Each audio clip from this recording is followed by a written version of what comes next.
mais tempo para realizar o pagamento do seu curso. Daqui para frente é pós-graduação Senac. Acesse sp.senac.br/pós-graduação e inscreva-se.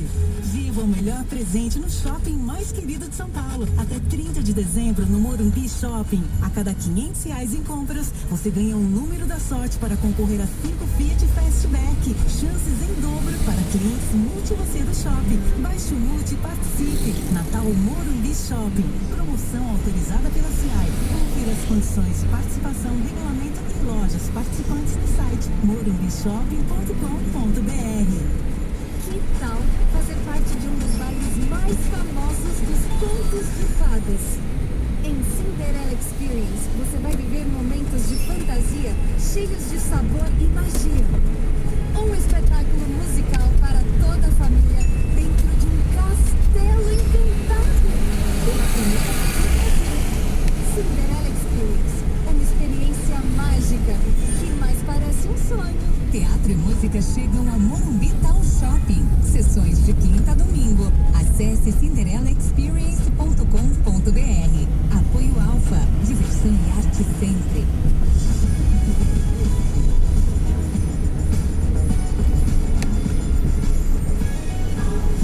Sempre com você.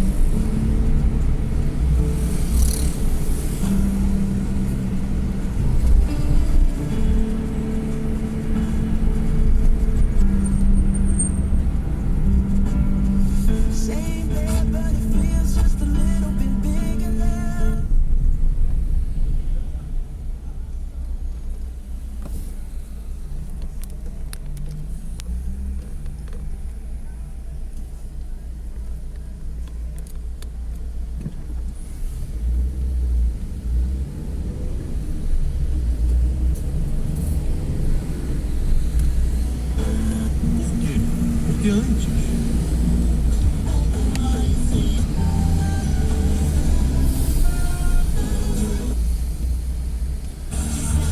Vai fazer por 5 mil.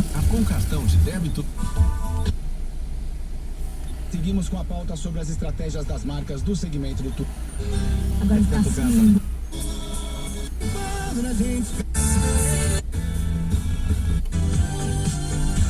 E também fique de olho porque 41 linhas de ônibus vão sofrer alterações na região da Avenida Paulista para os trabalhos de montagem do palco para a festa de Réveillon lá na Paulista. CDT Inteligência Diagnóstica. Sabemos que confiança é importante. Em Ubatuba, o Hotel... Os fatos, as notícias em primeira mão. Próximo. Jornal Primeira Hora. Definitivamente aprovada e promulgada pelo Congresso. Passou em votação por 2 turnos no Senado. Foi para a Câmara. Tivemos mais 2 turnos. Como houve modificação no texto, voltou para o Senado. O Senado, a toque de caixa ontem, aprovou tudo. A nova regra amplia por 1 ano, ao contrário daqueles 4 que foram propostos inicialmente. Os 2 que estavam sendo negociados propõem por 1 ano o teto de gastos em 145 bilhões de reais e abre para bancar o Bolsa Família de R$600 fora do teto. O relatório do orçamento, a partir da aprovação desta proposta de emenda à Constituição, será votado hoje. Acompanhe a reportagem da Lisa Estaciarina. O Congresso encerrou a aprovação da PEC da transição, que abre espaço para o governo Lula pagar fora do teto de gastos o Bolsa Família em R$600 a partir do ano que vem. Nesta quarta-feira, o texto foi aprovado em segundo turno na Câmara dos Deputados e nos 2 turnos no Senado. A proposta amplia o teto de gastos em 145 bilhões de reais e coloca os 23 bilhões de investimentos fora da regra fiscal. Mas a proposta sofreu alteração do texto inicial e o tempo da validade da PEC passou de 2 anos para apenas 1 ano. Outra mudança foi em relação às emendas de relator, conhecidas como orçamento secreto, que foram declaradas inconstitucionais pelo Supremo Tribunal Federal. Para conseguir aprovar a proposta, o PT teve que ceder ao Centrão e aceitou dividir os 19 bilhões e 400 milhões de reais das emendas de relator. Com isso, pouco mais de 9 bilhões e 700 milhões de reais foram para emendas individuais e a outra fatia para a programação orçamentária dos ministérios. A PEC também estabelece que até agosto o governo Lula terá que propor uma nova âncora fiscal que vai substituir a regra do teto.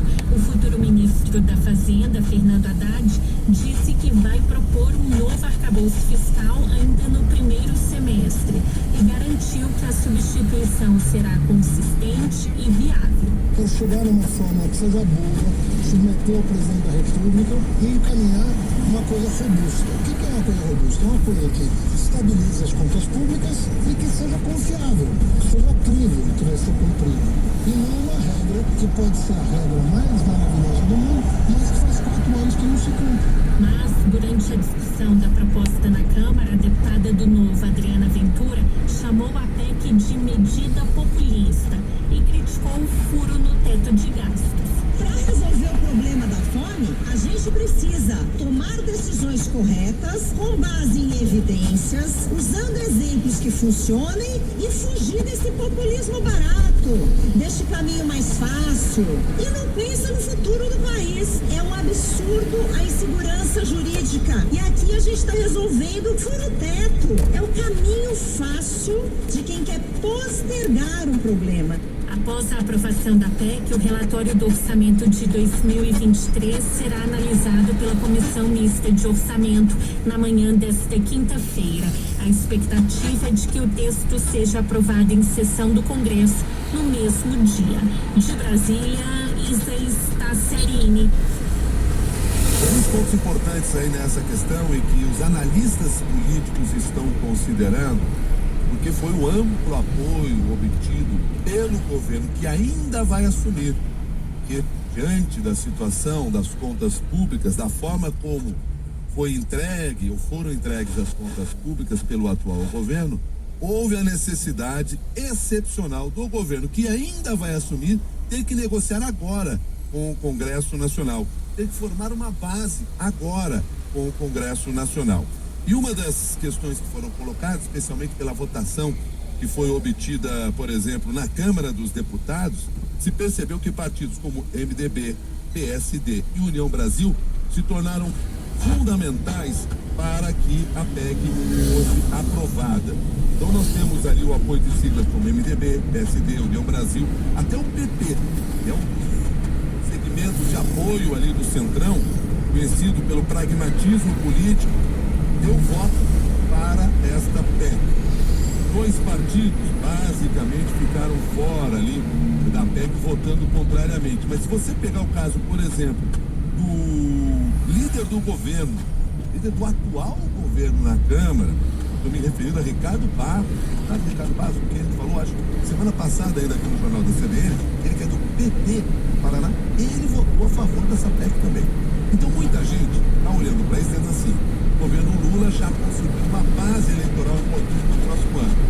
Cuidado com esse olhar. Primeiro, no próximo ano haverá mudanças na formação do Congresso Nacional.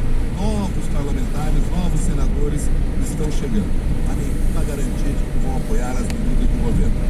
Segundo, preciso considerar o seguinte, esta PEC interessava, mesmo tendo voto contrário de alguns apoiadores do governo, do atual governo, interessava diretamente ao presidente Jair Bolsonaro. Sem a aprovação da PEC da transição, não teria como fechar as contas desse ano, porque na negociação se incluem medidas que permitem que se utilize dinheiro agora, para pagar as contas de agora. O socorro da PEC da transição se fazia necessário o presidente Jair Bolsonaro conseguir pagar suas contas para o descontrole das contas públicas neste ano de 2022. 7h31. Repórter CBN.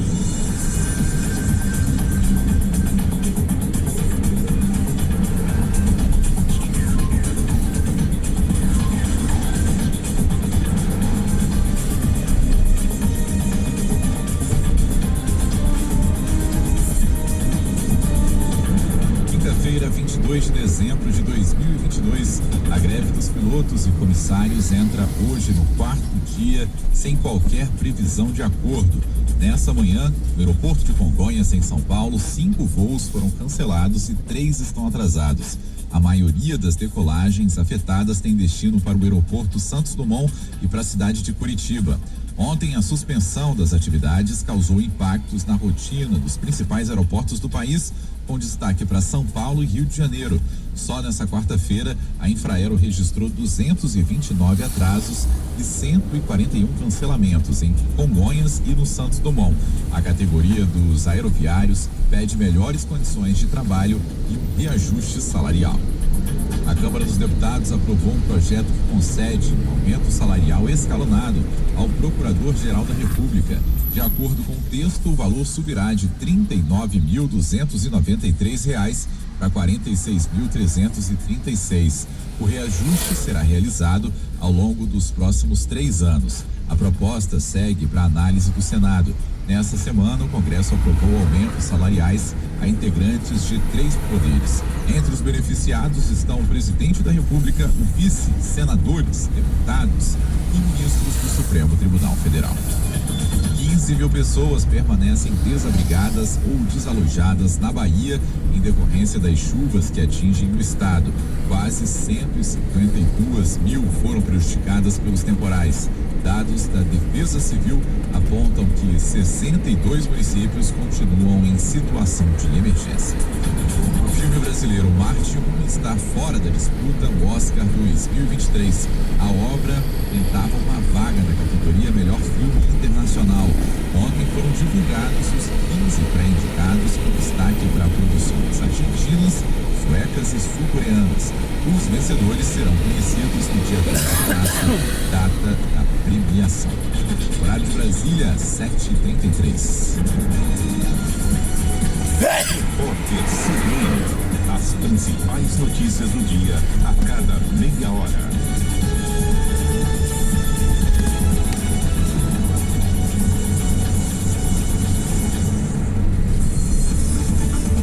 Em instantes, vamos analisar esta PEC da transição?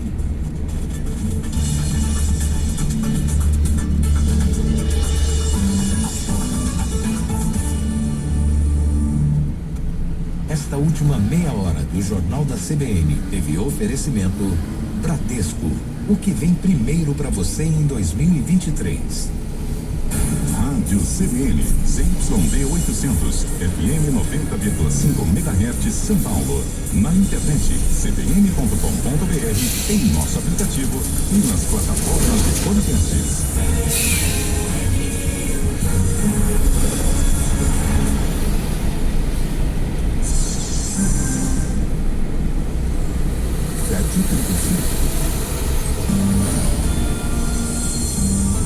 Jornal da CBN.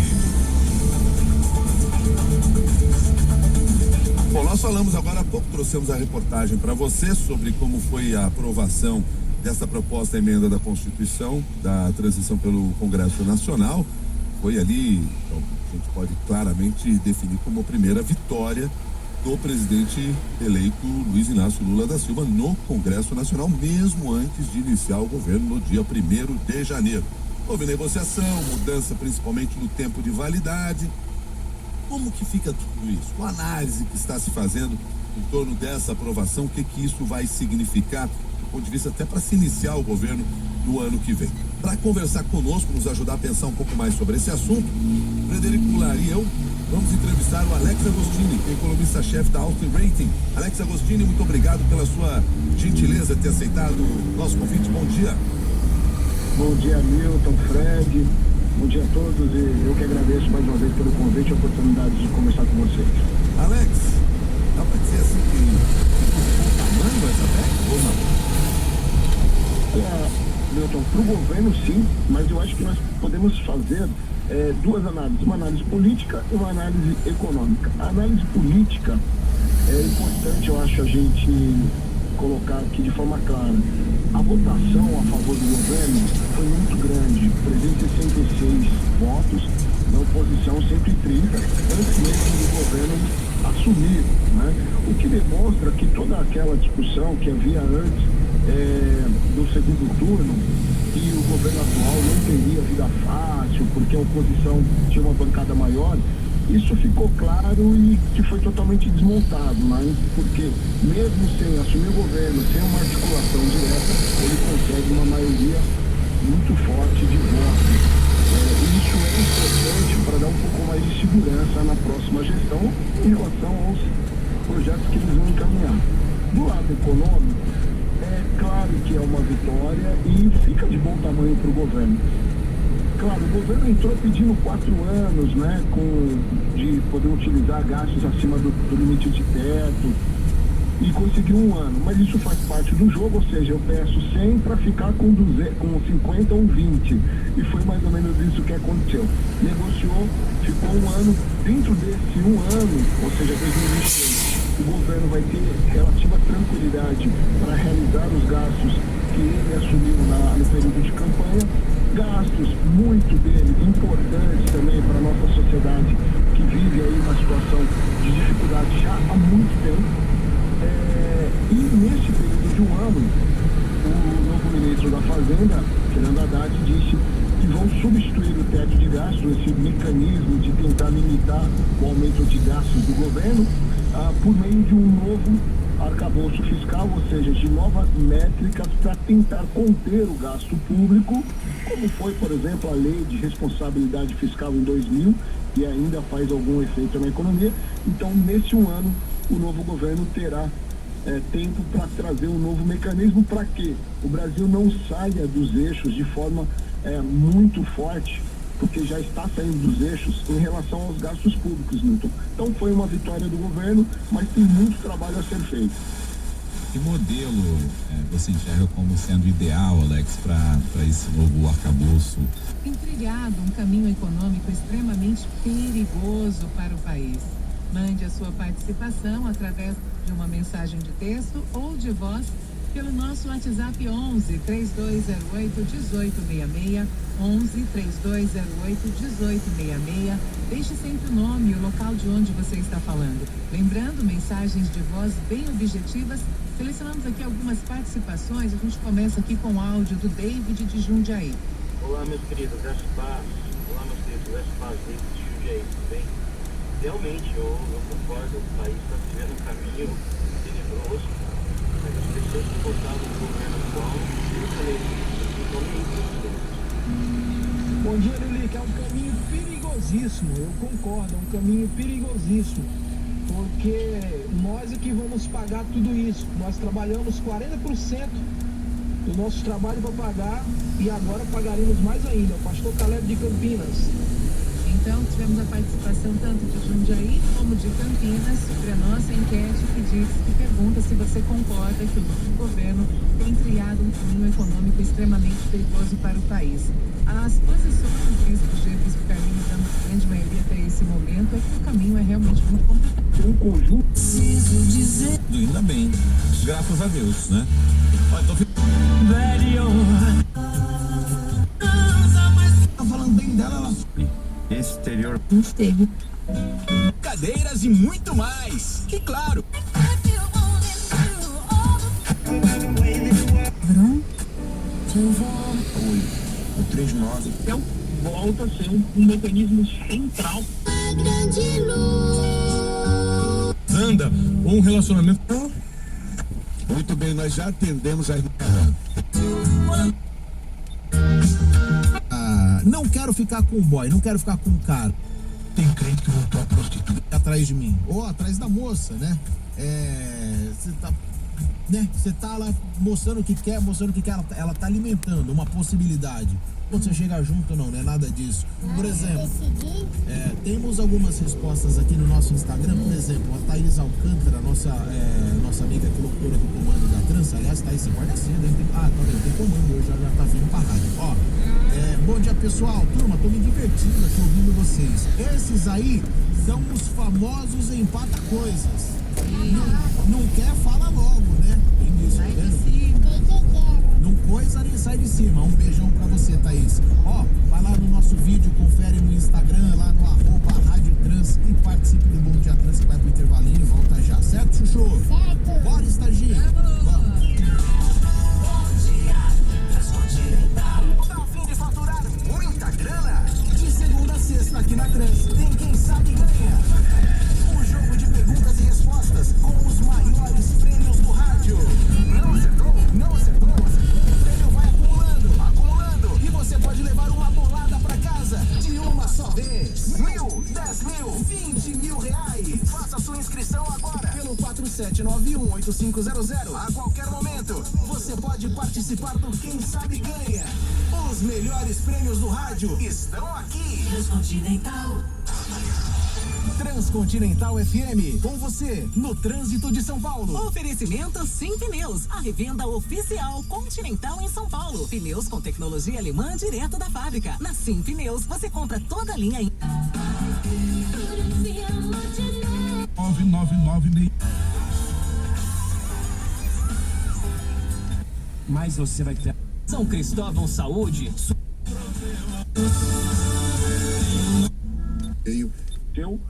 O governo está contando com a crescente arrecadação, mas a arrecadação, como eu disse, esse ano de 2023 vai ser menor, porque o país vai crescer menos, o mundo cresce menos, as commodities, que o Brasil é um grande produtor, está com queda de preço, então vai arrecadar menos por recursos também de exploração de recursos naturais, royalties. Então a arrecadação vai ser menor.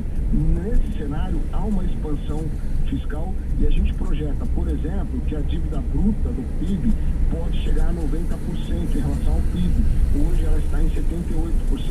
Então tem ali uma expansão fiscal e, de novo, um risco muito grande que, se o governo não agir logo nos primeiros dias de 2023, trazendo um debate sobre uma contenção de despesas, a gente pode ver essa inflação voltar a subir ao final de 2023. E qual o grande risco, Milton?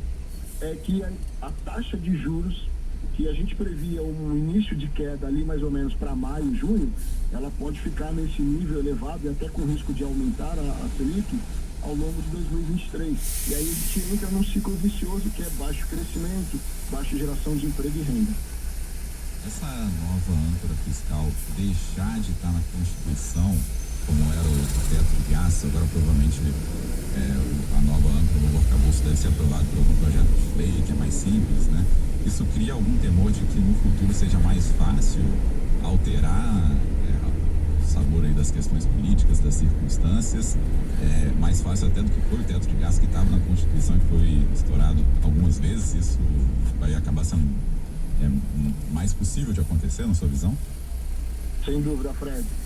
Se não for construído de forma muito consistente esse próximo arcabouço, e não tiver a resistência que tem tido, por exemplo, a lei de responsabilidade fiscal, no qual estados e municípios têm indicadores de desempenho que precisam ser entregues trimestral, bimestral e quadrimestral para o Tesouro Nacional, no qual tem um controle de gastos, e aí eles conseguem reduzir ali, ou pelo menos limitar as despesas de estados e municípios, tendo aí em contrapartida a restrição de transferências de recursos da União para estados e municípios. Se não for algo nesse formato muito sólido, muito provavelmente a gente vai ter aí uma facilidade de alteração. Ou seja, se a regra do jogo não me beneficia, eu vou mudar a regra do jogo. Infelizmente é isso que aconteceu e infelizmente muito provavelmente isso pode acontecer de novo, se não tiver em contrapartida também o encaminho de reformas estruturantes junto ao Congresso Nacional, porque não vai se sustentar, né? Qualquer arcabouço fiscal não vai se sustentar se não tiver de fato esse projeto de contenção de despesas, porque o que a gente sempre vê no país, no Brasil, isso historicamente, Maia Mato já tinha falado isso em 1987, e eu tenho repetido essa frase, que se a gente não acabar com o déficit fiscal acaba com o Brasil. Isso há 35 anos, portanto, a gente discute a mesma situação justamente porque nunca houve instrumentos, métricas consistentes. Então, sim, tem esse risco de ter algo frágil e ter que mudar. Alexandre, tudo isso posto, o ano chegando ao seu final, quais são as previsões que vocês estão fazendo em relação a crescimento, inflação, enfim, esses indicadores que são importantes aí para a economia brasileira? Milton, nós ontem encaminhamos um relatório para os nossos clientes com as projeções para 2023. Então nós temos sim uma preocupação no ambiente fiscal, né? Precisa ficar de olho, porque a gente sabe que tem efeitos negativos na economia caso haja uma expansão fiscal muito forte. Mas a gente não vê de forma muito negativa o ano de 2023. O crescimento econômico vai ser menor porque as economias desenvolvidas, Estados Unidos, Europa, vão crescer menos. Os preços das commodities, o Brasil é um grande produtor de commodities, por exemplo, grãos, soja, milho, trigo,